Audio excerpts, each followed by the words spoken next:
Welcome to our channel. Today we how to authorize with user testing for remote UX testing setup. Easy tutorial step by step clearly.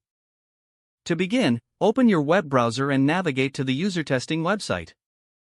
Log in to your UserTesting account using your credentials. Once logged in, locate the dashboard menu on the left side of the screen. Click on the test option in the dashboard. In the test setup area, select the type of test you want to conduct. Choose either a moderated or unmoderated test based on your needs. Next, you will be prompted to enter the details of your test.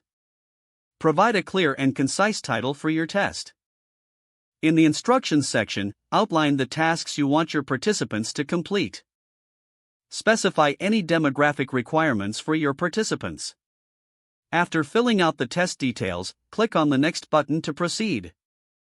You will then reach the participant sourcing section. Here, you can select your target audience from a diverse range of user groups. Adjust the settings to filter participants based on the demographics you specified earlier. After finalizing your participant criteria, click on Next to move forward. Review the test setup to ensure all details are correct. If everything looks good, click on the Launch button to start your test.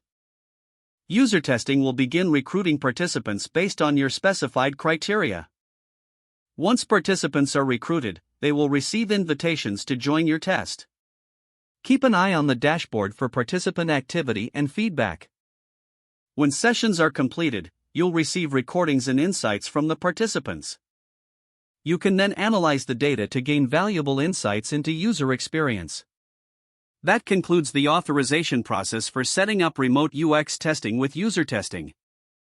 If the page does not load, refresh the browser or try again in a private or incognito window. Make sure you are using the correct email address, then retype it carefully to avoid small typos. If your password is not accepted, use the reset option and create a new strong password you can remember. Check your spam folder for verification or security emails, then complete any requested confirmation steps. Enable two-factor authentication if available to improve account security and reduce unauthorized access risk. Don't forget to like this video and subscribe to our channel for more step-by-step tech guides.